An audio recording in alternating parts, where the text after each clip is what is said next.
It's Sean from the Arcade Show. We're going to take a quick look at the Ghostbusters Pinball from Stern. This is the Pro model. Very nice. For whatever reason, we could not get a premium because it's taking way too long. You can see some sides there.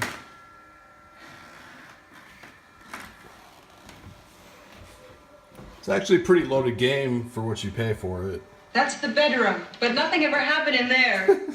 There's lots of call-outs from the original movie. This is obviously based on the 1984 version of the movie, not the 2016. Here's the back box.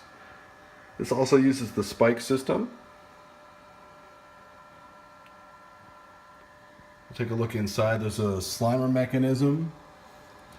As you play and you hit this ghost target up here, this slimer thing will go up and down. You gotta whack it with the ball. There's a couple other noticeable things. There's a bunch of captive balls, Newton balls you can knock around to the other side there, and then there's another set of Newton balls over here. There's 12 balls in this machine total. There's 6 in the trough and 6 static. Take a look at the back a little more. It's a nice little cityscape covering some pop bumpers. Gozer the Gozerian. It's the firehouse, complete with a pinball machine inside.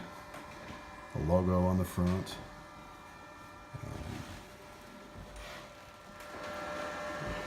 It's been pretty trouble-free. I've had a few issues. There is a switch buried underneath here where it counts this lane into the firehouse. It's buried way back there. You can barely see it.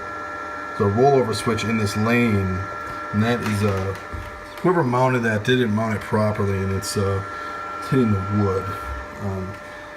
I've also had a few issues with the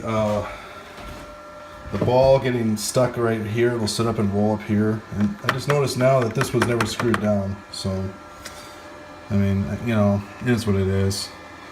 So I'm going to see if I can take a look at that switch and get that adjusted properly. Alright, let's have a look under here. As you can see, oops, if I can get this, where is that? There it is. See how it's hitting the wood?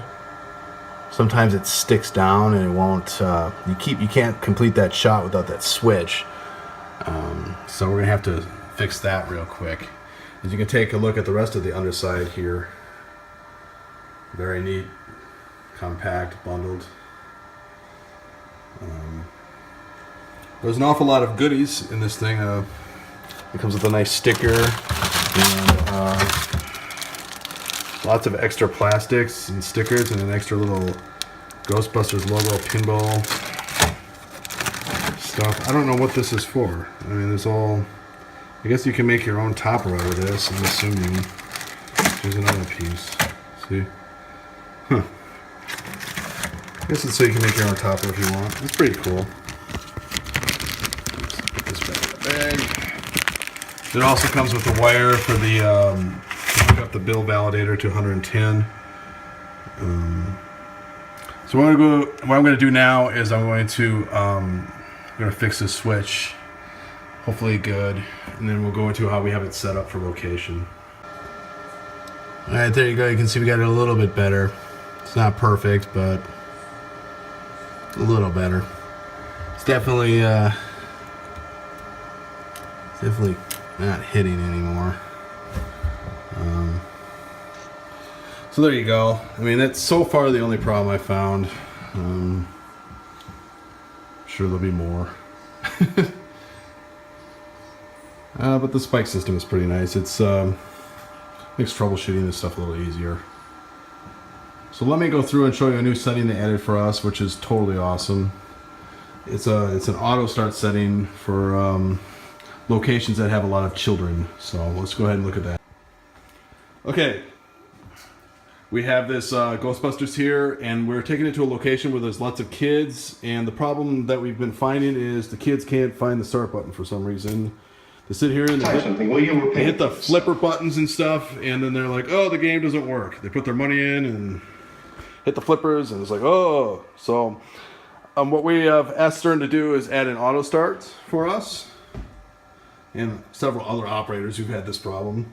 So it's kind of hard to find. So you got to go into the test menu by pushing test. And then you go into the service menu by pushing that. And then you go to adjustments. And I want to say it's in the Ghostbuster feature adjustments, which is kind of weird.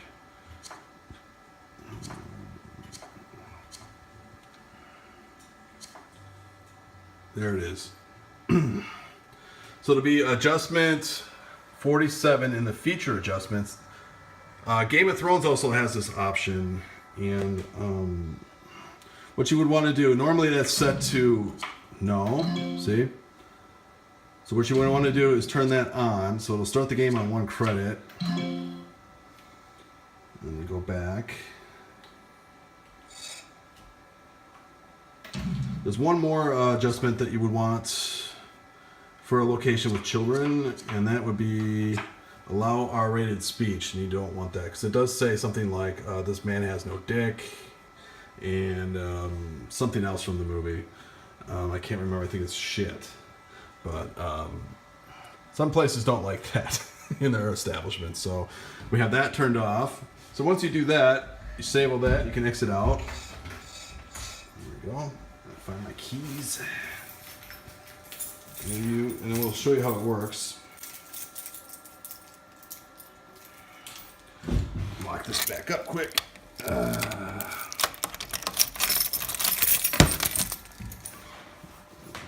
course, I didn't grab any coins.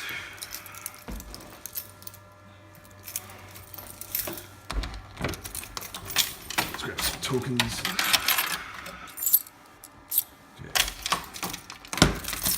Go.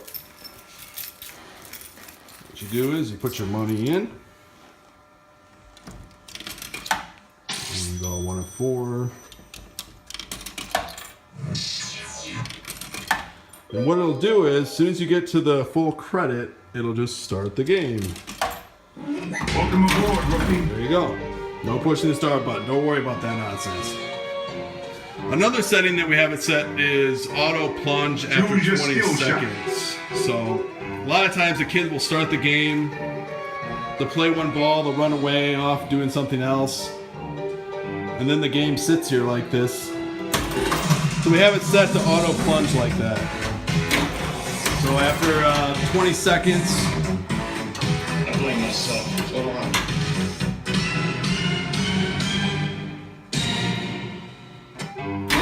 you can set that to whatever you want. You get 1 second, 2 seconds. You can just have it plunge by hitting the flipper buttons.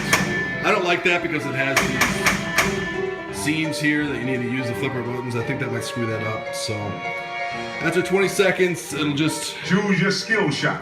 kick its ball out. There it goes. And so if for some reason the little kid can't get the ball up the ramp or whatever, it'll help them.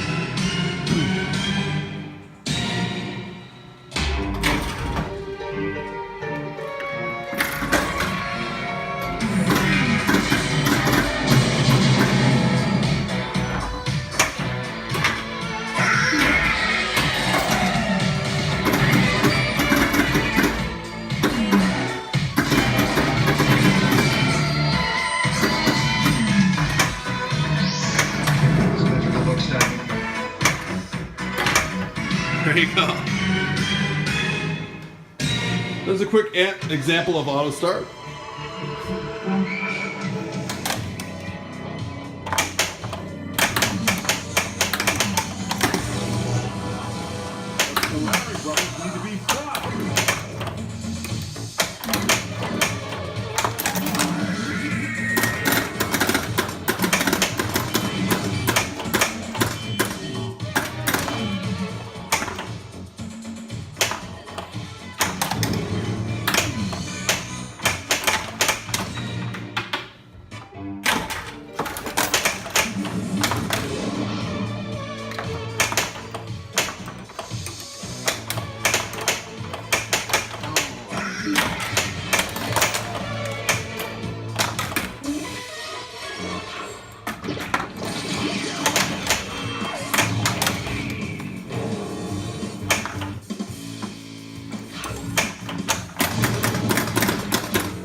you gonna call?